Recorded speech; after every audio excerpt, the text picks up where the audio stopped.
Pears, mealy. Peaches, slimy. Pineapples, pointy. And half of one cherry. It's not enough. Half of one cherry. It's not enough. It's more than enough. It's not. It's more than enough. It's not. It's more than enough, and they will be thankful for it, for they do not deserve it!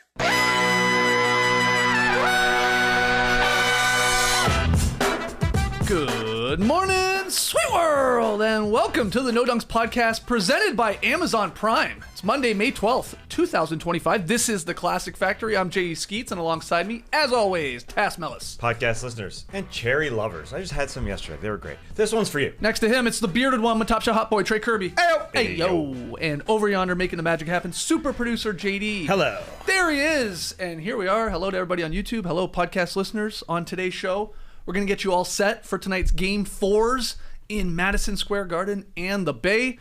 We'll show you who wins the NBA draft lottery tonight before it even happens. We already know. We figured it out over the weekend. But first, let's break down Saturday's games. Let's start with the early one because it was the more entertaining of the two, though it was Bubba Sparks. It was ugly. Oh, my God. SGA scored 25, helped the Thunder pass the Nuggets 92-87. Tied the series at 2 games apiece, but they shot a combined 21 for 86 from three-point range. Tass. They missed over 100 shots combined there on Sunday afternoon. Yeah. Nuggets had 8 points, I guess, in the first quarter, but we're in the game because, the Nuggets. Did I say that right? The Nuggets scored 8 points? Yeah. But the Thunder weren't scoring that much more. But in the end, OKC got it done. Clutch play from SGA and the team. Absolutely. This looked a little worrisome for OKC in the fourth quarter. They were down 8 points. It looked like Game 3 where they may not be able to recover, and they fought. I thought Shai Gilgeous-Alexander's fourth quarter compared to his fourth quarter in Game 3 was way better. I thought in Game 3 where he settled for threes a lot of the time. He was 1 of 8 in that fourth quarter. Half of his shots were threes. He was just trying to win it from the three-point line. In this one, they pushed it. Shai led that. They distributed the ball a lot more. He was 3 of 7 in the quarter. He did have a couple dagger attempts there. Yes. But I thought those were okay because they're up 5. They're both on one possession where he tried to hit a 3, and then they got an offensive rebound. I thought that was fine. Him pushing the ball I thought was important in the fourth quarter because when they're down 8 early in the fourth quarter, they start distributing, and their depth came through. Cason Wallace, splash. Another one. Keep on pushing that ball. Cason Wallace, splash. Hit 2 threes. Aaron Wiggins, another one, splash. So they just got all their guys going. Their depth showed. Bench points were 35-8 in this game. The Nuggets, that's obviously a problem. Even though their starters won 79-57 somehow in this game, the man Jokic wasn't the guy. No, he was not. He was not. 7 of 22 in this one. Only hitting 3 shots in the paint. The team only hit 10 shots in the paint total because of how good the Thunder are at helping. They were showing Jokic bodies. I thought Shai was good at one possession doing it to Jokic. What do you think the Jokic reasoning is behind this now? 2, almost 3 bad games in a row. His worst stretch of 3 games that he's ever had. I think he's been under 40% from the field, and all of it. A lot of it is the Thunder defense. They're only guarding Jokic for the most part. It's boxes and elbows every single time. Jokic is 11 of 16 in the restricted area for the series. That's 4 attempts per game at the rim. He's 25 of 72 everywhere else. He's going to have to hit jumpers to be able to beat this Thunder team because they're showing him his defender, a defender behind the defender, and then a guy reaching down, trying to strip it every single time. That's why his turnovers are up. He's got 23 turnovers to just 19 assists. He's throwing passes to nobody. How often are you seeing Jokic assists where he's just chucking it into the first row? It's happening a lot in this series. He's like out of rhythm. He's completely out of rhythm, and he can't make a jump shot right now. His three-pointer has completely abandoned him. He was 2 for 8 in this game, 21% from the series. He's even not shooting free throws well. Was 11 of 14 last night. That's very good, but he had 2 big misses. Down 4 with 3 minutes and 15 seconds left. He's only shooting 78% for the series. Sounds pretty good, but he's a career 82% free throw shooter. Never had a season below 80. 74% so far in this playoffs, by far the worst of his career. And the Thunder are so good defensively that they can help on Jokic and get out to the shooters because they're not worried about him at all. Maybe Michael Porter Jr. can have a big night shooting. Maybe Jamal Murray can have a big night shooting. But last night, MPJ 0 for 5, Christian Brown 2 for 9, Westbrook 2 for 9. The Nuggets blew their lead with Jokic on the bench, and then they lost the game with Jokic on the court. He just has not been MVP level, and it's because the Thunder are such a good defensive team, and he's out of rhythm. Maybe his elbow's bothering him. He hurt it in the first round, but no excuses at this point. You got to make some shots if you're going to win. Yeah, I think that's fair, especially when they really are down to 6 guys, the Nuggets. You brought up the bench contributions from the Thunder. That was that part of that 11-0 run where guys suddenly hit some threes and they were right back in the game, and then SGA took over down the stretch. I like that little stretch there from SGA where he drove on Murray, got him on his hip, and he had one sort of do a Jokic-like shot, right? If we're being honest, hit the backboard, hit a couple of parts of the rim and fell in. Then he hit a tough fadeaway on Christian Brown over in front of his own bench. And then a little bit later, after setting up Jalen Williams, J-Dub, who had a really bad game, except for that really timely bucket to help beat the Denver zone, back to SGA, he blew by Jokic in a pick and roll up top and just sort of snaked his way for the easy layup. So he came up really short, SGA, in games 1 and 3.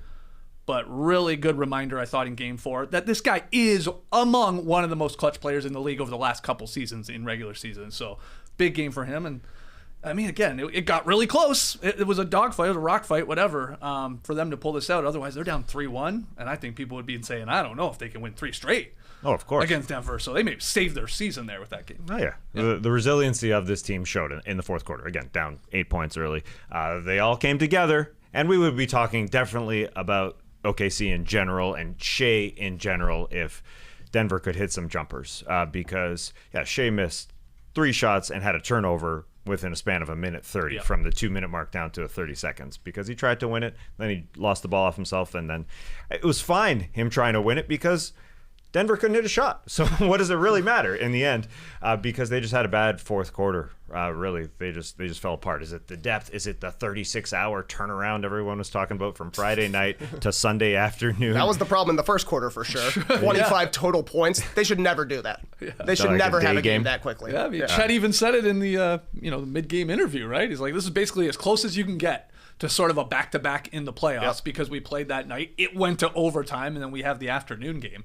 It's a little strange that it was just, why wouldn't they have flipped those two and done Indy-Cleveland maybe during the day and then do this one at night? That is a little odd. Sure, but, had some impact, it appeared, as nobody could score. That was a disgusting first quarter. That was crazy. I also thought OKC, once we get to the fourth quarter and they're actually learning how to play basketball once again, OKC was much better against the zone than Denver was against the zone. It was zone versus zone. OKC basically playing a 3-2 for most of the time. Denver in a 2-3. OKC, you watch the ball, it's going side to side, side to side, side to side. Jalen Williams did not score well at all until he started hitting some free throws at the end, but he was driving the ball, had a couple assists in the fourth quarter. Meanwhile, Denver, they're just trying to get into the 2-man game with Jokic and Murray, and that's bringing Hartenstein and Alex Caruso, who closed the fourth quarter in this game, into every single action. It's just taking them forever to even get their offense going because they have to fight so hard to even get Jokic or Murray open with those two guys switching screens, battling through. OKC just has a much better game plan for the fourth quarter, at least in this game. Yeah, that's a great point about OKC figuring out at least how to beat the zone, because I was pulling my hair out in some of those possessions earlier in the game when they were seeing Denver's zone. They would do the thing where they wouldn't move to side to side. No. It was and I think that's that's when the zone really is working at its best, oddly, is it's well, I'm open on the wing, so I'll just let it rip 8 seconds into the shot clock. And if you don't hit it, I mean, if you hit it, okay, fine, you're beating the zone because you're hitting threes. But if you don't, it's that's a bad shot. Defense didn't have to do anything, to get those things. But if you move it and then you attack when it gets swung to at least get to the paint to then kick out or maybe get a shot at the rim, then you at least have the Denver defense scrambling and working. But they didn't do that for a majority of the game until that second half. I thought more and more. It was swinging. And was that Legler on the call on this one?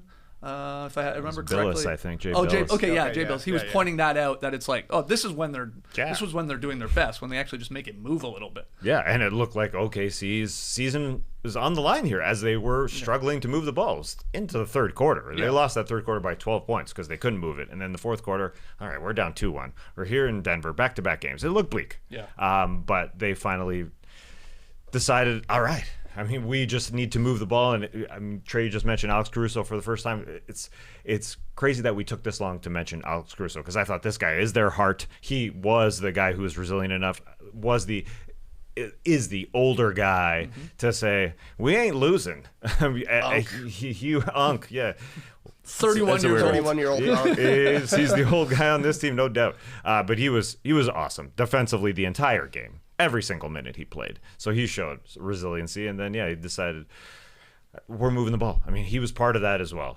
He helped move it out. Yeah, and on a night, like, that was a good coaching decision to, like, at least go to Caruso more than Dort in this game, who's really struggling to, like, hit any sort of shot. He's out there for defensive purposes, yes, but Caruso's, like, giving you that, and he's able to, like, with confidence, take and make a three from time to time. He was great, chipped in 10 points. And then Dort is doing a great job on Jamal Murray, but Caruso's a lot better player. Yeah, right now. I mean, I think period. Overall, sure, but like when Dort, he's out shooting Dort, and they're leaving Dort too. Yeah, they don't care about Dort. No. He outscores him. Like Caruso can dribble, Caruso can pass. He's a better playmaker on both sides of the ball. He gets steals and he gets blocks. I wonder if he'll get a start eventually in this series, or if Dagnall is just like, hey, this is how we play. He comes in sixth man and plays the entire fourth quarter. I don't know, but Caruso has been awesome. He's been one of the best three players on the Thunder for this whole series. Oh yeah, I mean, like in last night's game, I don't know where you slot him. He's the second or third best player on the floor last night. He just gets his hand on the ball all the time. Yeah, but rebounds, tip outs, little deflections. He just makes it impossible to play against. Yeah, especially in a game where J-Dub was awesome in game 3. I mean, he's the only reason they were in that game, but bad game 4. And then I thought Chet Holmgren had a big offensive rebound late in this game. I thought he had a pretty bad game overall. He looks scared to me. That thing is getting the ball, and that thing is swung immediately. Like, take a look at it, man. You can shoot.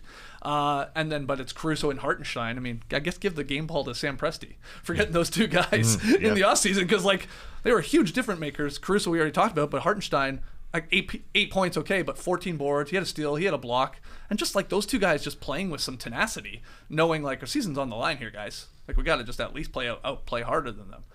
Respect to the Denver defense for just throwing everybody into the key and not allowing Jokic to score and making everybody else hit shots around them, which they just currently aren't doing. I mean, when you're saying Caruso deflections, I think Christian Brown was that version on the other end. He was doing a really good job of doing that.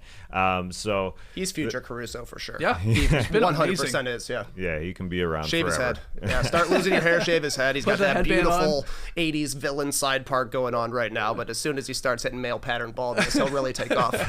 Yeah, his mom was in the audience yesterday for Mother's Day.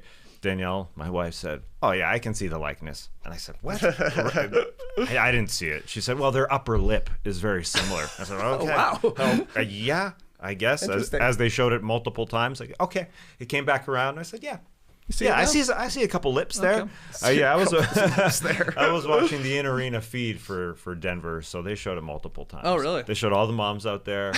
You got your mom medley in the end after Yes, all. I did. Not from our No Dunks fans, which I was asking for. Yeah. Mom medley. The Nuggets gave it to you on their broadcast. Oh, I appreciated that montage. It was nice. Any other notes from this one, and what do you think moving forward here, Trey? And like, I mean, I guess the flip side, we're like, yeah, OKC needed it, and they're in it. Like, is the opposite true? Like, did the Nuggets sort of lose their chance to maybe win this series, or are they, still in this in a best of 3, I guess, with 2 in OKC? I mean, they've won 1 in OKC already. They got to be confident, but OKC has won in Denver, so they're confident. It's a best of 3 series, and in general, I think Denver is going to out-execute fourth quarters. That didn't happen in game 4, so this one still, to me, is a toss-up. Feels like a 7-gamer. I got a ton of random notes from this one. Sure. We're talking about Jalen Williams having a bad game. I didn't really think so. He couldn't score.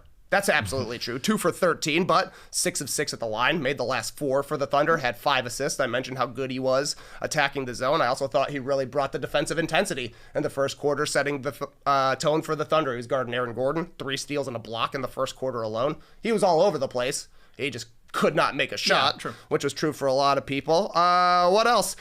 Russell Westbrook was playing on defense on Shai Gilgeous-Alexander at one point, and Mark Jones said, "In his chest like bronchitis." That's a good line. I like that one a lot, man. Mark Jones, man, he's got a line for everything. It's fun to watch it with people who aren't like tapped into watching Mark Jones every single night, that aren't watching him on Sacramento Kings broadcast, because then when you hear it, you're like, wow, this guy is line a minute, and it just feels scripted. Every single one, if I'm being honest with you, but there's like they're almost scripted, like, baby. Oh, totally. He's like good defense in his chest like bronchitis. fast though. He doesn't. Really He's great. He is flawless. great. Yeah. And then he's the human dictionary, too. Yes, he is. He's dropping ubiquitous and stuff like that, yeah. I really liked the grift off in the second quarter when Shai Gilgeous-Alexander draws a foul on Nikola Jokic underneath the hoop. Jokic is mad because it's basically Shai uses his off arm and shot a layup with his left hand. I think he didn't make the layup, but went to the line for 2. So the next time down, Jokic is like, they're going to give me the call no matter what happens. So he just drove at Hartenstein and threw up like a falling to the right side thing. They called it on the ground, but they were in the bonus, so we got the free throws anyways. Was a crazy call, though. That was a dumb call. Shooting it. He was shooting it. That was weird, yeah. But it was that's the one where he was like jumping up and down. Yeah, that was the biggest vertical you ever seen from Jokic. He was flying. He got up. I thought that was pretty funny. That's good random notes. Anything to add, Tass? No, Jokic, I love the effort from that guy, even if the shots aren't going down. He was 7 of 22, but it's more like a 7 of 19 because he took the end of shot for the first, second, and fourth quarters. He just chucks them up, like the 60-foot end of quarter type of shot. Mm-hmm. He was going for it. Yeah, he doesn't have his flow. The bodies coming at him, I guess, have turned him. Well, they're wearing him down. Hartenstein, obviously a big dude and a great defender. Then you got Chet like roaming around because a lot of these guys they don't care about really all that much from deep, so he can sort of hang around him. And then you always, like you said, you always have like a Caruso if he's not matched up on switches, a Wallace, an SGA, a J-Dub. They're all goddamn pesky ass defenders. So then that's the third guy that gets to come in and just swipe away at him. And it's you can see it. It's like he's trying to figure it out. He's trying to figure out where they're coming from. But yeah, for him to have like the points is one thing, and the shooting, 3 assists. That's the win right there, man. You keep that guy to 3 assists. That means he's obviously struggling a little bit with passing lanes that maybe aren't there that usually are, and then guys not hitting shots is the other part of the equation with the assist. When Westbrook is playing this many minutes, it's going to be hard to rack up assists. Yeah, that was a bad. Because he's open a lot, and he'll shoot it when he's open. And he airballed that one. And they're taking away the keys. So when Westbrook's cutting, making his cuts, he's not open either. Well, that's the crazy thing. We're talking about all the help they're sending at Jokic, and he's still only getting 3 assists. Yeah, exactly. And to bring up that Westbrook airball, rarely see the airball of the over the backboard variety. Usually an airball is short. It's air. It comes up. Yeah, exactly. That one sailed over that one from the corner he shot. I guess in the fourth quarter, if I remember correctly. Yes, and it went over the rim. You don't see it. Just too. I don't like too long. And another part, bad Westbrook game, obviously with the shooting and all that. Maybe even worse, he picked up 3 fouls there in the first 6+ minutes of that fourth quarter, and including one where he gambled for a steal and barreled into SGA, and that was a foul. That helped the Thunder, who again were struggling to some extent to score at all, helped get them in the bonus. Like 6:30, I think, left in the fourth quarter. Like those rack up there early from Westbrook, so not a good game. This is a series we never actually predicted, right? Because we were gone and stuff like that, and the way it all fell out. So let's get our predictions here in a 2-2 series. I want to know where you're going to go now that it's 2-2, and it seems like at least fair enough, close enough to 0-0. Where are you going, Trey? Call this one. Well, I mean, really, are you going? Okay, go Nuggets in 7. Wow. Okay. Wow. Well, there you go. I'm glad I asked. I'm just giving you a swerve early, an early swerve. Because everybody's taking the Thunder. So you're going Thunder, but are you going 6 or 7? Is the question. Yeah, I think we're going to see a good Jokic game because as much as the defense is preventing him from seeing his passing lanes and his shots, I think he's just having off shooting. I mean, to shoot 21% from 3 throughout this series, that ain't Jokic. He's going to have a good one. So they're going to win a game, but they're not going to win 2. I'll take the Thunder in 7. Yeah, I like that too. That would be my pick right now. This feels like there's still one more Denver win here. They've pulled some crazy ones out, to go back what Trey was saying, in some clutch situations. But they just need, I guess the one good thing is, it's a game they lose, and basically everyone played bad for them. It wasn't like a wasted Jamal game or a wasted Gordon game or a wasted Jokic game. It's sort of like everybody stunk. Now, that's the Thunder defense doing that. Don't get me wrong. But there'll be a game once again here, I think, in these final 3, if we get them, that it will all click and they'll get another victory. But I like OKC in 7. Oh, you got Denver in 7. Let's hear from you guys in the stream team. Where are you going? I got 2 more notes for you. Sure. Number 1, Mr. Nugget is a funny nickname. You don't think about it until you hear it on the broadcast. You know, we all know Aaron Gordon is locked in with Denver. They love him there. He lived in a gym. Now he can shoot threes. So his nickname is Mr. Nugget, which is hilarious to hear on a broadcast. Mr. Nugget. Yeah. Also, David Adelman makes me think of Shadrach by the Beastie Boys because he is madder than Mad's Alfred E. Newman. He just looks like such a mischievous little kid. Yeah. Missing the teeth, like the gaps in his teeth. Nora could not believe he was the head coach. It's crazy. She goes, "Who is that guy?" I said, "That's the new head coach." He sort of took over. Yeah. He does not look like a head coach. Yeah, I know. His dad was a famous coach. You know, he's been in the obviously assistant for a long time, but I get it. He does not appear to be No. an NBA head coach. It makes Mark Daignault look like an old man. Squinty An Mark. old serious man. Yeah, for sure. All right, well, let's keep it going here. Let's talk about the blowout from Sunday. The East top seed on the brink of elimination because the Pacers blew out the Cavs 129-109 in Game 4. They take the 3-1 lead here in their second round series. They built a 41-point halftime lead. That was incredible. It was insane how just like this got out of hand in such a hurry for Cleveland, of course, and then it was over. I mean, I know we've seen a lot of 20-point comebacks. You're not seeing that. I haven't seen a lot of 40-point comebacks. 41-point comeback, especially after Donovan Mitchell tweaks his ankle, you know, getting ready for the second half, and then they shut him down for the entire second half. So, what were your takeaways or your notes from this one, TK? Get us started here. Yeah, it was a 61-37 game late in the second quarter. That's a huge lead. That's a 24-point lead. You're not confident going into halftime. And then Indiana went on a 19-2 run after that. So, pretty bad. Such a big blowout that I literally turned it off and watched the movie Blowout. Oh, wow. Yeah. Fitting. Yeah, I didn't realize it until this morning. I was like, oh, nice. So that was good. But I think the big key here was that Indiana had solutions against the zone that we saw on Friday night from Cleveland. Basically, Evan Mobley is at the top of their 3-2 zone. They figured out if we screen him and roll down the lane, it's all little guys down there. And guess what?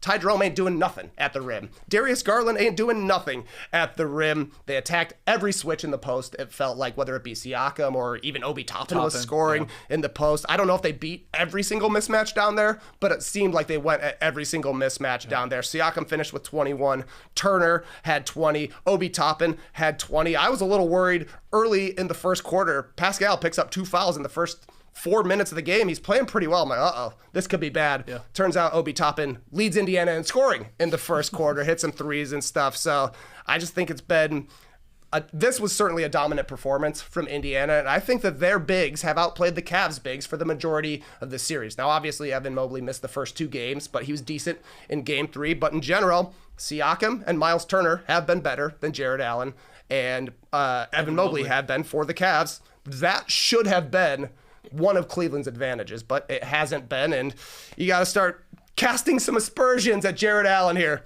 2 points. 2 points last night. Yeah. And 2 boards. Yeah. I know. Is he 7 feet tall? Yeah. I know Indiana's hitting shots, but no, he was not. He was not there. I think you look up and down the Cavs roster. Yeah. Who was there? Nobody. Yeah, that 20-point final score is nothing close to what actually happened out there. It was 129-109, but Donovan Mitchell said at halftime, I ain't playing the second half. Now, I don't know how bad his leg is, but they are, I'm assuming, saving him for Game 5. It was a bit like... Yeah, come on. We're down 40. Aaron Nesmith hit a shot at the buzzer at the end of the second quarter to put him up 41, to just put a dagger in it because Cleveland didn't show up. They didn't show up, period. Everybody on the team. I want to say Max Strus, he did show up. That guy plays hard. That being said, nobody else did. I mean, it's like the old DMX song.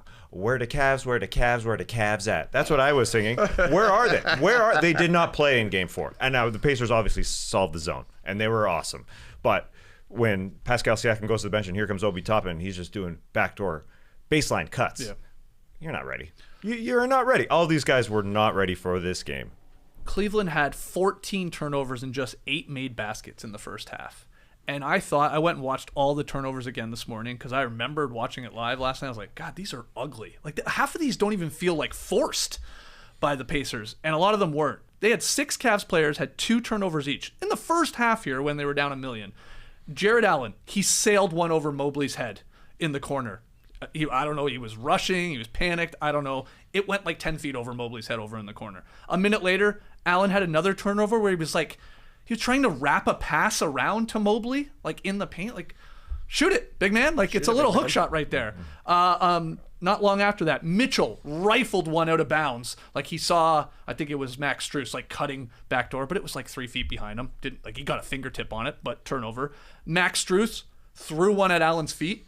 He like just, again, like I almost felt bad for Jared Allen on that one. He was like, I think even, who was, I keep forgetting who's on the call on these games, but whoever it was pointed out, like, what was he going to do if he even caught it there? Like, what were you thinking, Strus? And again, he threw it right at his feet. I think that was a Spiro Didis. Yes. Yeah. And then Ty Jerome, this guy was a mess. He's been a mess all series. Yes, he traveled in the paint, didn't know what he was going to do, and just, shuffled his feet. And then he threw away one where he tried, like, in a pick and roll action up top, he, like, tried to loop it over. Just way too nonchalant. That was another turnover. Anyway, the whole point was they were garbage. Yeah. And they got punched in the mouth, and they didn't know how to react. And it just got out of hand because the Pacers were clicking and beating the zone, and the Cavs were just turning it over time after time. Yeah, and Mitchell was out there doing things. He tried to decapitate Thomas Bryant on that dunk, but then he decided, all right, I'm going to go with my left hand. Like, he was out there. Mobley was out there, but they really didn't show up. I hated when Darius Garland had his third foul and Kenny Atkinson decided to put him to the bench. He was just smiling. I know he was sort of mocking that third foul call, but he just wasn't locked in. If there's any positives, it is that Darius Garland had his best quarter of the series after half, third quarter. The ball was in his hands, especially because Donovan Mitchell was not on the floor, so he had 12 points in that quarter. So, he's only played 8 quarters in this series because he was hurt the first 2 games. But if there's anything to be positive about, I guess it's that they can win a game. They could definitely win Game 5, and then we're going back to Indiana, hopefully. One of the spiciest things from this game was Benedict Mathurin getting ejected for, I guess, the punch push to DeAndre Hunter's sternum there. He got him in the chest. Pacers were trying to inbound the ball, and that's what Mathurin did, right? He popped him in the chest. Now, whether it was a closed fist or a little bit of a push or a little bit of both, Hunter sort of doubled over, and then he walked over to Mathurin, who did the wide arm spread. And, come at me, bro. Yeah, exactly. And he sort of got in his face and then pushed him with the 2-hand shove. He went down, and that's when Miles Turner came running in. He hip-checked Hunter. In the end, they determined that Mathurin punched him. In the sternum, as they say. In the sternum. And, man, like, poor camera guys. So they didn't really have a good shot of this one, did they? At least that we saw in the broadcast. Never. So you could never see it. No. We needed the Hawkeye camera to come back or at least an enhance or something like that. We never got to see fist to sternum. Maybe he did the 5-point palm heart exploding technique. Well, that's what it felt like. 5 stuff. When we were not getting good camera views at first, because all you were seeing was Hunter sort of go over it. Did anybody else think, he must have tapped him in the balls? The reaction was That's ball what I tap like, thought. yes. Yeah, but then of course they see it a little bit. And it's like, okay, he's definitely popping him a little bit in the chest, but it's like, I don't know. It felt like more of like these two are obviously not getting along. Good on TNT for having that Mathurin Hunter pack ready to go. Oh yeah, that was the nice, hard actually. foul in Game 1, them talking a little trash in Game 3, and then this obviously in Game 4, but it didn't matter. I think when it happened, you're like, uh-oh, Mathurin, what are you doing? You guys are rolling right now. Are you gonna like, literally poke the bear here and wake up the Cavs? But no, they just cruised even more. No. Well played by Mathurin, I guess. Yeah. The Cavs didn't have anybody coming off the bench to help. DeAndre Hunter had a terrible game, even though he stayed in, and he pointed at his head and said, see, I'm smart. I'm smart. But he looked like he was kind of lost in this game. Yeah. And, it looked like the Cavs could have used Karis LeVert or George Niang. Oh, absolutely. I'm sorry. I know I'm a Hunter hater, but that's what I thought. I was like, man, they could really use them right now. Yeah, scrappy George Niang. Yeah, they could have used some fight. I'm not sure where that hit was. When they came back from replay, they showed it as close as possible, but it was, one of those pixelated, the same angle of the main angle. You really couldn't see it, but it didn't look like a punch. I thought maybe it was just a purple nurple. What else? What else could it have been? They determined it was punch enough, I guess. Yeah, and punch enough. and the ref coming to the microphone and saying it hit him in the sternum type. Use the word sternum. You don't hear that very often, so I guess they deemed it that's a punch. Anyway, it is kind of surprising DeAndre Hunter didn't get tossed in a way because he came at him. But anyway, did it matter? He just got a technical, in fact, Yeah, and then Turner got a technical for I mean, he was trying like peacemaking, but he did come in and bump the hell out of Hunter. Yeah. So that's warranted, I thought. And I think the shocking part was more that Mathurin maybe got tossed for that. Mm-hmm. Yeah. When maybe, whatever, flagrant tech, whatever you want to give. But nobody has Mathurin in our instigator draft, so it doesn't no impact on our points. Mm-hmm. Anything else, TK, from your random notes of this one? Darius Garland fixes his hair too much. I knew this was going to come There's a play in the second quarter where you can see him putting his ponytail up at the free throw line. Pacers swing. The ball gets to Obi Toppin in the corner. I think the Cavs were supposed to be in zone there because it seems like that's Darius Garland's spot, but he's late to get there. So Obi Toppin drives baseline. He does the Dr. J layup, finishes on the other side. And then you see Darius Garland finishing, putting his hair up into a ponytail. Probably should do that during a timeout. Yeah, that's not the first time he's ever done that, too. And maybe not even the first time in that game. I think there was another one, too. Yeah, where he's obviously messing with it. It's like causing him some sort of discomfort or he's trying to get it back. But yeah, the game's going on. We're playing here. Yeah. So there's that. Anything else from you guys on this one? The blowout? Do you think the Cavs are toast? Are they toast? Yeah, like you think they maybe could win a Game 5 in Cleveland, but... That's what the Pulse is saying, my favorite newsletter. Yeah. Are the Cavs toast? I think they are. Well, Game 2 is what they're going to regret. Missing blowing a 48 performance from Donovan Mitchell and not getting a win. Because, of course, the Pacers are going to win one of 2 games at home. I mean, they're good enough to do it, so they did that. But the Cavs just needed to friggin' split at home. And obviously the injuries are a part of it. There's no doubt. But I think the Cavs should win Game 5. We'll see. What do you think? I think it depends on if Mitchell plays. Sure. He's been their only real source of offense so far in this series. He is getting an MRI, I guess, what they're telling us. I'm with you, Taz. I thought it was a bit more of like, okay, yeah, my ankle is sore. Everybody's sore, but like we're getting killed. So let's save anything I have left in the tank for Game 5. Yeah. But then I have seen the clip of him. I don't know if you guys saw it. There is some like sort of backboard clip of him coming out there and warming up. He does seem to aggravate something. Oh. It's like doubled over. Yeah, it's like, so after a jumper. We'll see if he plays, obviously, in their next game. And yeah, if he doesn't, they're in a lot of trouble. If he does, can they at least get that back to Indiana for Game 6? Yeah, like last year where he missed the last couple games against the Celtics in round number 2. He doesn't want to do that. So I assumed that it was just them being safe. But yeah, they need him. But I guess it's a good thing Garland did something out there in the second half. Anyway, we'll see. Let's talk a little bit about Saturday's games. We'll start with Edwards and Randle leading the Wolves past the Warriors 102-97. They have a 2-1 lead now in their second round series. Julius Randle, first career playoff triple-double, 24 points, 10 boards, game-high 12 assists. This guy is just turning into Jokic here with the assist numbers he's putting up. He has been awesome, and Ant was great in the fourth quarter. And this was an ugly game, too. Obviously, this was like what the Warriors were trying to do here and help their best chances to maybe get a victory without Curry. You had Butler, a lot more aggressive. You had Kuminga chipping in. But in the end, those 2 Wolves stars took over, TK. Yeah, that's exactly right. Julius Randle is having an awesome playoffs. So far, he's followed his best playoff series in the first round. That was the best series he ever had. He's having a better series as we go into the second round here. He cannot make a three-pointer, but everything else is basically flowing for this guy. I think it was McDaniels post-game said, you put a small guy on him, he's too big for that guy. You put a big guy on him, he's too quick for that guy. He's a walking mismatch out there right now. He's playing bully ball. He almost dunked one with his face in this one. Meanwhile, Anthony Edwards is basically a tale of two halves. As a player in the first halves of games this series, he's averaging 5 points per game, shooting 19%. Second halves of games, he's shooting 64%, 50 from 3, and scoring 21 a game. And that's exactly what happened in Game 3. 8 points, 2 assists in the first half, 2 assists, and 28 points in the second half. He basically just put his head down, started getting to the rim nonstop in the third quarter. That really opened up the 3-ball then in the fourth quarter for Edwards when he was swishing them like crazy.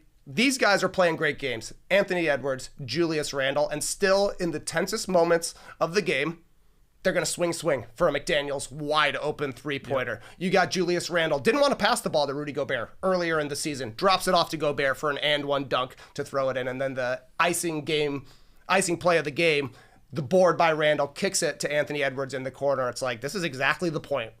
These two guys are doing everything out there. They're making the role players better and showing up in these games. This was a stealable win for the Warriors. Absolutely. They got a playoff Jimmy type game, 33 points on 26 shots. The guy amped up his usage, looked to be a scorer, just zero margin for error. So you see Podziemski goes 1 for 10. you get a combined 9 points and 4 rebounds from your starting front court in Draymond and Trace Jackson-Davis. It ain't going to cut it. Yeah. You got to play perfectly to beat this Timberwolves team without Steph Curry. And the Warriors played almost perfectly, just not quite there. Yeah, and Kerr is stressing tasks. Like, his team, to win, they have to do it with defense. And they just could not make the key stops down the stretch that TK just went through. Either open looks or those offensive rebounds that led to other looks, that ant corner 3 that he got another look at it. They just came up just short. And if they go on to lose this series, it feels like that game to me was like the difference maker, because that was probably the way they played could have been theirs. Oh, this was the one to steal. When you get 33 from Jimmy and 30 from Jonathan Kuminga off the bench, a guy who wasn't part of the rotation, insert him, you get 63 from them. And Anthony Edwards, he really did not exist in this series until the second half of this game, where he was really truly himself. It was like 10 and a half quarters for him to find himself, as he said before this game. The Warriors are playing me different, taking away my three-point shot, and they're just letting me drive. But he couldn't find his drive for the first 2 games. Here it was. And so combine that with a Kuminga and Butler game, but then you get a bad Draymond Green game where he fouls out Julius Randle, taking it to him. And I thought just the margin for error with the Golden State Warriors now without Steph is just so small. You just can't make mistakes. I just thought there was just boneheaded / we haven't had Jimmy as our number 1 guy mistakes early in this game. I mean, Draymond Green inbounding a ball after a made basket underneath his own hoop to Jimmy Butler, who didn't know it was coming. It turns into a Mike Conley 3. Yeah. That's 3 frickin' points. And then you had Jimmy coming for a dribble handoff from Draymond Green. Goes past it. Draymond says, all right, you're coming to it, right? Nope, Jimmy thought he was getting it way behind 3-point line. That's another frickin' turnover. You heard Gary Payton II talking to Jimmy Butler. Okay, what are we doing here? When they did an audio assist, like that those are multiple things that just, it's unfortunate, but it just can't happen. Jonathan Kuminga and Jimmy Butler on a fast break. Jimmy Butler just gives him this direct pass that goes through Jonathan Kuminga when he was expecting an alley-oop. They just didn't communicate all that well, and then Anthony Edwards is alive. I mean, he really took him a long time, but yeah, now he's going. And so now if he's alive, this was the game, it sure felt like. But I would say even at the end of the fourth quarter there, when Ant got that steal off Rudy Gobert with 2:15 left, he got a steal from Jonathan Kuminga, and that turned into a Rudy Gobert fast break dunk. Gobert beat Jonathan Kuminga, and he beat Kevon Looney down the floor. Mm-hmm. And so those are like, okay, we're winning this series. This feels like the end of the Lakers series already, where we're doing this thing. If Rudy Gobert is beating those guys down the floor, and then he's taller than everybody, so he'll get a tap back that led to Julius Randle's pass to Anthony Edwards. Obviously, the size is a problem, but the effort was a problem right at the end. This was the game, it felt like. Warriors not helped out with Draymond Green fouling out with, about 4:40 to go when he picked up that 6th foul, trying to block McDaniels, who was attacking the rim on the baseline. Now, it appeared questionable to some, minimal contact, definitely touched him, but that was his 6th. And the ones before Trey that he picked up go either way, a few of them. Though there are many other times where Draymond is getting away, probably with a foul call on him. So if you look at the entire game, it's like, well, that could have been a foul, and it wasn't. Oh, that one's called a foul. Ooh, that one's tough, but maybe it all evens out. But he's bad. He was bad in this game too. He didn't do anything this game. No, he did nothing. And I thought of course the 4th foul was honestly the killer for the Warriors, because as soon as Draymond checks out, Looney comes in, that's when Edwards started going to the hoop. I think he had a couple of layups right after that. Another drive, got fouled, and went to the free throw line. It was just like, oh, Kevon Looney, he ain't a challenge for me at the rim. So once Draymond got into trouble with number 4, I don't know, they were on the line with calls. It's hard to give Draymond the benefit of the doubt. He probably should have had 5 fouls in this game rather than 6. Right. Yeah. So tonight, obviously, season on the line, it feels like, for the Warriors, especially as they just try and pray and wait to hope to get Curry back. We keep talking about, don't worry, Curry will be back. But you got to get to those games for Curry to be back, unless the Wolves take care of business here. But huge game. That game 4, it's always sort of fun when that home team is down 2-1, and it's like their season feels on the line. It really does. So we'll see what fight they have in them, but it felt like, man, they let that one get away. Like I'm reiterating what you guys are saying. I do believe that. Anything else from that one? From the entire game, it's weird to see a guy like Brandon Podziemski not be able to shoot anymore, going 1 of 10. Like I said, 63 points from Butler and Jonathan Kuminga. That is an accomplishment, but you need somebody. And Hield was okay, and Dre was not there. and Brandon Podziemski was not there. So that part is odd, and that just makes me believe that it's all over here because they need to win one without Steph Curry, and who knows when Steph Curry is coming back. So I will say my note is Jonathan Kuminga not putting a hand up on a Naz Reid 3. That's just the most confusing thing to me when guys don't put a hand up on defense. I just don't get it. I will never get it. Kuminga's a guy that can score 30, and you're like, I see why he was out of the rotation. Exactly. Yeah. Why did Looney get dunked on when Ant dunked on him? Mm-hmm. That was Kuminga. Exactly. Watch the play. It's like, that's a brutal closeout. What are you doing? They need his scoring. Yeah. They need his scoring, but he brings all the other Kuminga stuff along with him. We need a montage of guys not putting their hands up, and it's actually LeBron. Hand down, man down? Yeah. Why not? Mark Jackson style. Nice. It is nuts. Just from the postseason, it's nuts to see it. LeBron did it. I guess he's trying to throw off Julius Randle in the first round, and you saw it. If you're not going to put your hand up, at least do the Jose Calderon defense. Clap him up. He was a clapper. Pull out the brownies. Sometimes it works. Yeah, right. Yeah. I could creative. I could be wrong. We saw, who was it? I guess in the Denver OKC game, like Michael Porter Jr. was like so open. He was too open to shoot. That's a good defense. He's too open. Just back up.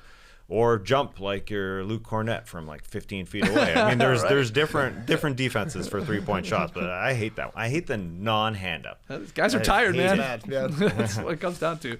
Let's talk briefly here about the Celtics crushing the Knicks, 115-93. They cut New York's lead to 2-1 in the East semis. Celtics shot a little bit better from three. What a surprise, right? Yeah, a little bit. 20 for 40, I think they were, from three-point range in Game 3 after going just 25 for 100 in their two losses. They made their first 4 three-pointers there on Saturday and never really slowed down. They were 6 of 7 behind the arc in the first quarter. They had their highest scoring first quarter of the postseason.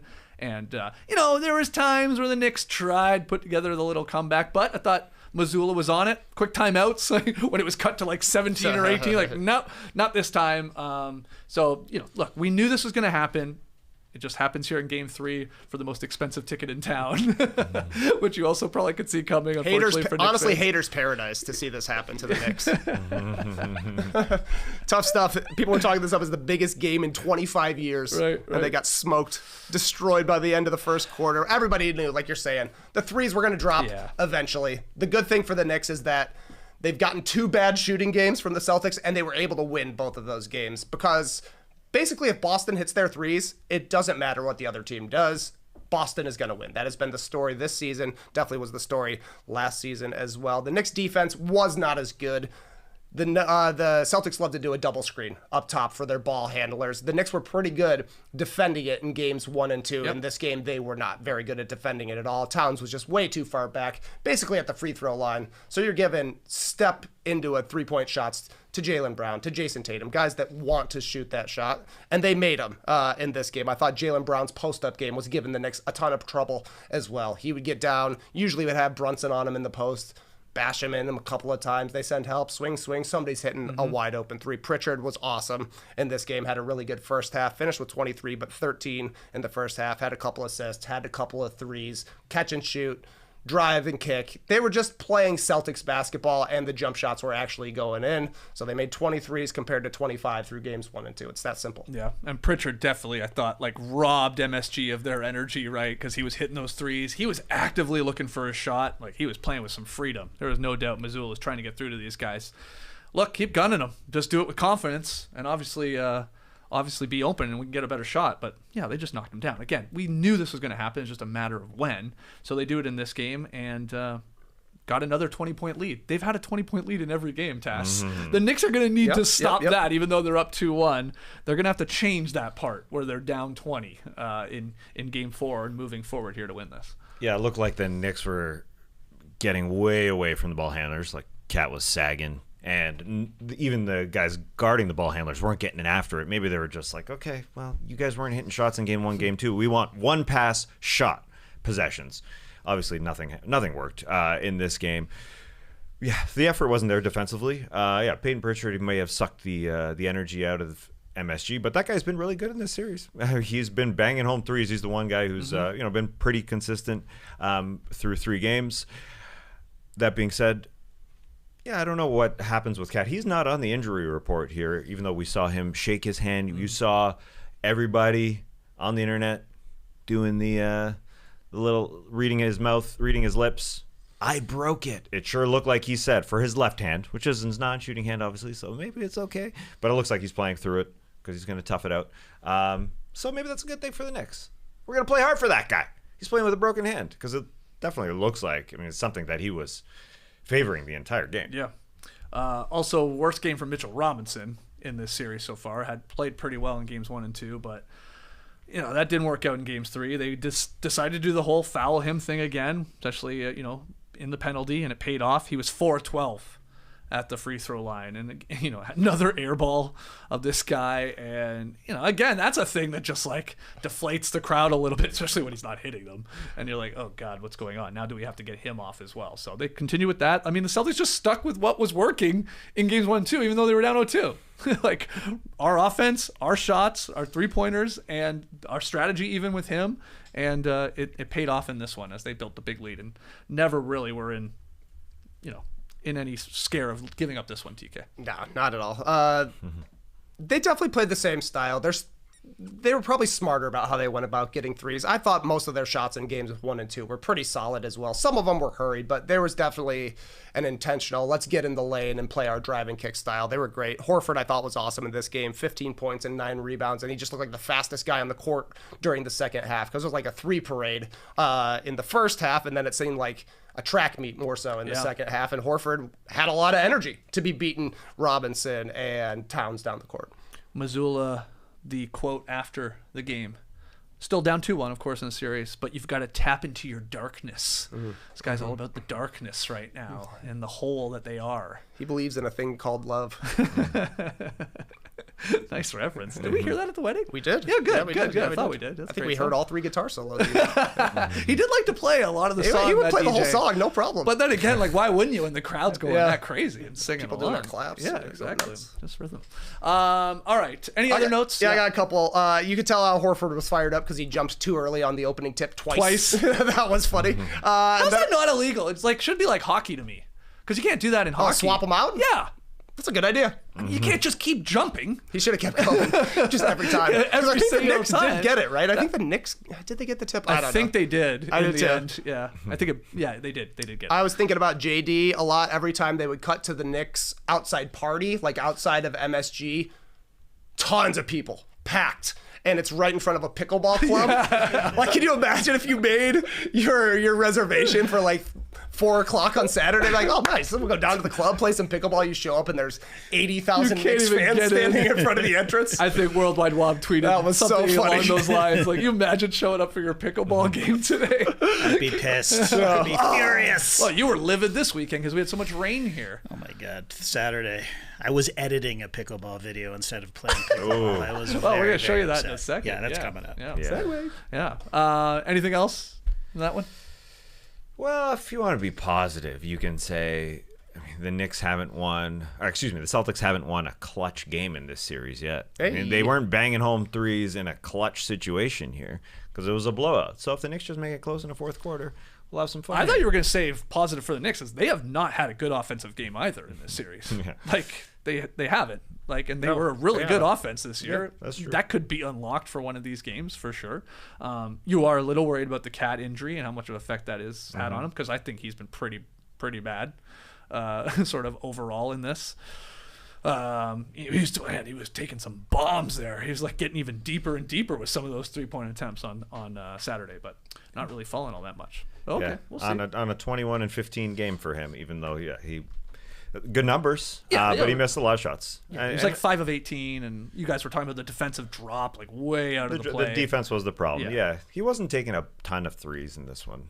Only 5 of his 18 shots. Okay. That's a lot for him. He'd taken 2 in the first 2 games total. There you go. Yeah. So Celtics are still down 2-1. Yeah. But they're acting like they won the series. Celtics fans. Yeah, they definitely are. They could be down 3-1 very easily after game 4. They could. I mean, they feel that way because they've led for like 90% of the series. Yes, so it's you true. understand their reasoning, and they're the defending champs, and they are, I think, on paper the better team, maybe like in terms of just top end talent and stuff like that. You're not wrong though. That's the vibe from them. Mm-hmm. This is a Beantown thing. We play bad. Beantown thing. We play a little bad in a series. it's gonna happen. But whoa, did you see us in Game 3? We're back, baby. So I think that's the feeling. All right. Well, Game 4. When is that? Tonight. Yeah, Of course, Jesus. Yeah, 7:30 Eastern. Oh my God. Right after the draft lottery. Perfect segue. 2025 NBA draft lottery tonight in Chicago. Oh, that might be good for TK. Drawings will be conducted to determine the first 4 picks in the draft using 14 ping pong balls numbered 1 through 14 in that lottery machine they use. The remainder of the lottery teams will select in positions 5 through 14 based on regular season records in descending order. Here's a quick look at the lottery teams and their odds of winning the number 1 pick. Now that Suns pick, that's going to the Rockets, okay? It's a nice trade. Yeah, that Hawks pick, that's going to the Spurs, and that Kings pick is top 12 protected. So, if they jump up here, they're keeping that. Otherwise, if it's at the bottom, that'll be on its way out. But look, there's no need to wait to find out who wins the number 1 pick, because over the weekend, we used the power of pickleball to predict who is going to win tonight's NBA draft lottery. Let's roll the tape. No Dunks is back to predict the 2025 NBA Draft Lottery winner. And this year, we're doing it pickleball style. In this hopper, 100 labeled balls representing the unique lottery odds of all the teams. The Jazz, the Wizards, the Hornets, they got 14 balls in here. Teams below them, they got fewer. The first ball that JD hits into Trey Kirby's toilet hat is the winner. Good luck. You got this, JD. Oh, first one. Oh, what's that? Oh, this may not take long. I'm gonna speed it up. Me. It's a dead ball. I felt like that was a dead ball. Okay, all right. Oh, Nope. don't worry, there's lots of balls. Like a drunk man, you haven't hit the toilet. Has he touched porcelain? I haven't. Oh, Okay, all right. No bowl balls. Oh, that. we got lots. We got lots. Oh, look good from my angle. Need a light touch. No. Placement okay here? Were you closer to the net? We got 100 balls. Don't worry. Don't worry, don't worry. Oh, fuck, now I'm getting excited. He's zeroing in. He's zeroing in. He's getting dialed in. There it is. Oh no! Put it. It's on the lid. It's on the lid. I don't know. Do we want this team to win?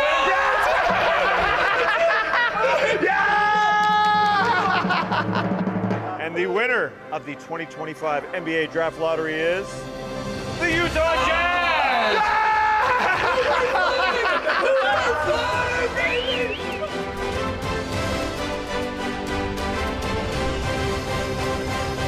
So there it is, the Utah Jazz. We predict will win the draft lottery tonight. Obviously, one of the teams with the best chances to get the number 1 pick at 14%, along with a few other teams. Let's see if we can get it correct again, because we have done this, not the pickleball variety, but we have correctly called the winner before over a very long time, but 2 or 3 times, I want to say.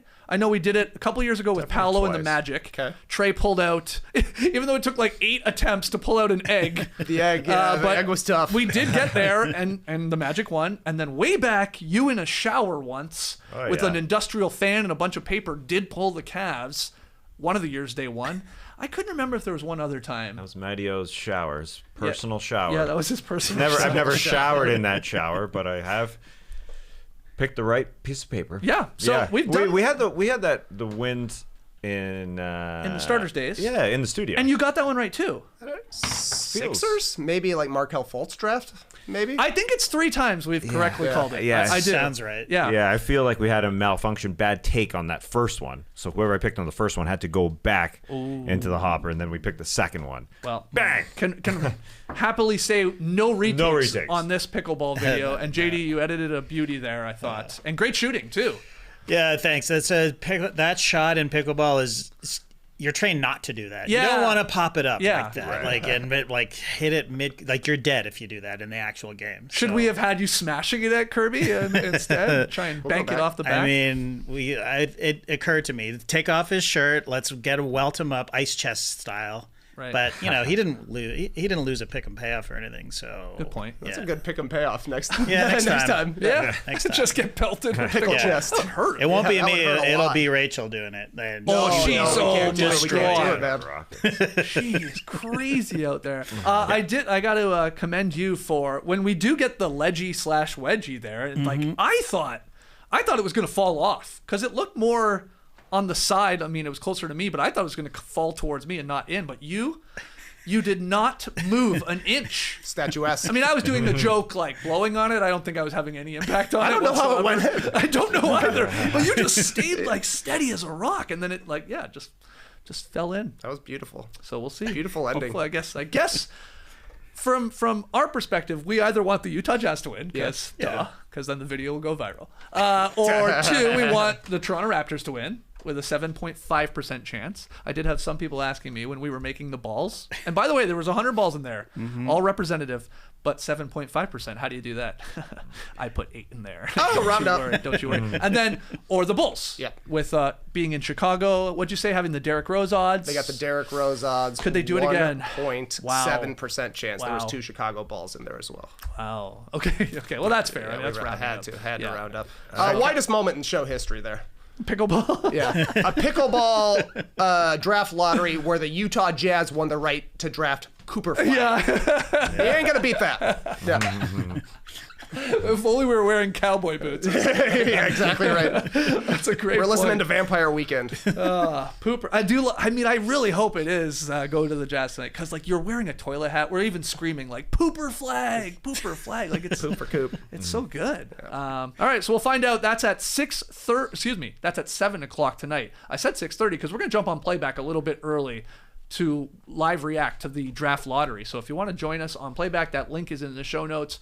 We'll go live again around 6:30, stay for the hour, and then obviously we'll get excited and watch the games. But we'll see who wins tonight, so join us on playback. Could be a lot of fun. Yeah, a tiny part of me wants the Rockets to win via the Suns pick because of that very sly 3-team deal that they made a year ago that nobody really remembers, that the Rockets were able to acquire a pick swap. They were just being super smart.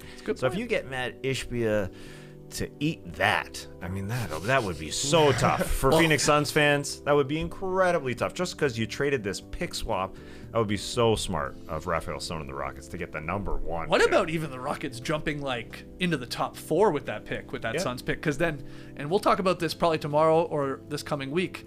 You know, there's a lot of reports here. Giannis open-minded about exploring whether his best long-term fit is in Milwaukee or playing elsewhere. So my point is, Rockets have been a team that people have brought up about Giannis. You suddenly have a 2-3 pick. I mean, oh man, you can sweeten the package there. Quite spicy. To go get him. So I don't remember the deets. They got that pick from the Nets, right? That The swap. Suns pick, because I think the Suns pick went in the Kevin Durant trade with Cam Johnson, with Mikal Bridges. So yeah, the Rockets getting into the top 4 with a Suns pick over the Nets would be kind of the ultimate kick in the nuts for 2 franchises. Yeah. So what else are we watching tonight? I guess the Sixers could drop and lose their pick to the Thunder if they fall out of the top 6. They would need a couple teams to jump ahead of them to bump down, but it's possible that they could obviously lose that pick. And I went over a few of the other ones. Yeah. Otherwise, Atlanta has a 0.7% chance of jumping to number 1, but it's an unprotected pick, which would mean the Spurs would get to draft Cooper Flag after having the 2 previous rookies of the year. So that's something that would be interesting. That's something crazy. A lot could go down tonight. We'll find out again at 7 on ESPN, but join us at 6:30 on playback. And otherwise, we'll be back here to talk about that and the 2 games on tonight. Till then, Clipper Bros. You heard it here first. Have a great time. Turn up. Love you guys. Awesome. Thanks for joining us, and remember, basketball is great. Yep. Brace the day, people.